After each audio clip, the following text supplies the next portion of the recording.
The Lady Thief. Everyone thought that Horace Danby was a good, honest citizen. He was about 50 years old and unmarried, and he lived with a housekeeper who always worried over his health.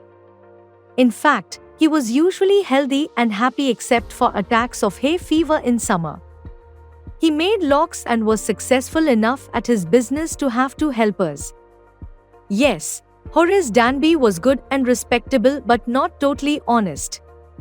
15 years ago, Horace had served his first and only sentence in prison for stealing jewelry. The priest at the prison had liked Horace, everyone did, and had tried to help him to lead an honest life. But Horace did not want to become honest. He only wanted to make sure that his dishonesty never got him into trouble again. Horace despised prison.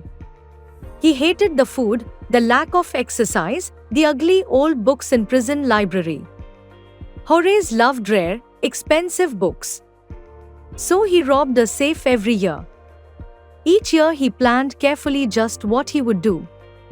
Stole enough to last for 12 months and discreetly bought the books he loved through an agent.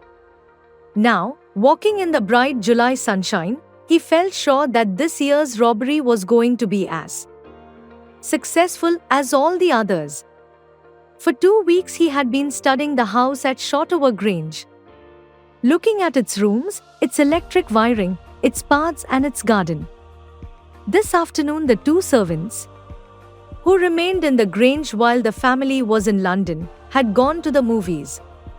Horace saw them go, and he felt happy in spite of a little tickle of hay fever in his nose. He came out from behind the garden wall, his tools carefully packed in a bag on his back. There were about £15,000 worth of jewelry in the Grange safe. If he sold them one by one, he expected to get at least 5,000, enough to make him happy for another year. There were 3 very interesting books coming up for sale in the autumn. Now he would get the money he wanted to buy them. A small dog was lying in the kitchen. It stirred, made a noise and moved its tail in a friendly way. "All right, Sherry," Horace said as he passed.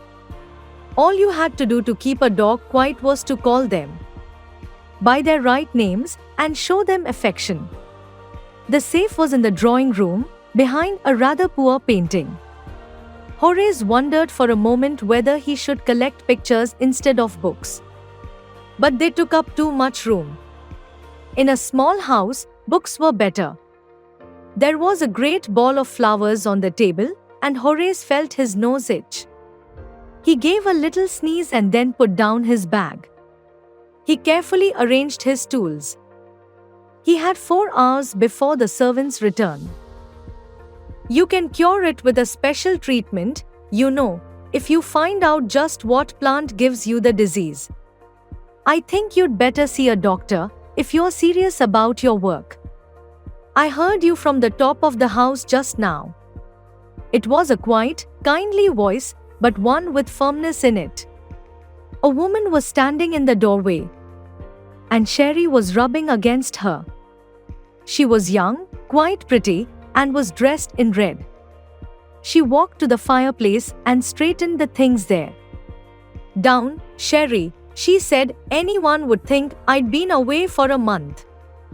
She smiled at Horace and went on, "However, I came back just in time, though I didn't expect to meet a burglar."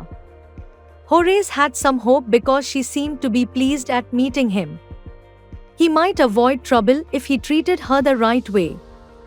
He replied, "I didn't expect to meet one of the family." She nodded. "I see what an inconvenience it is for you to meet me. What are you going to do?" Horace said, "My first thought was to run." She said, "Of course, you could do that. But I would telephone the police and inform them all about you. They'd catch you at once." Horace said, "I would, of course, cut the telephone wires first and then." He hesitated, a smile on his face. "I would make sure that you could do nothing for some time." A few hours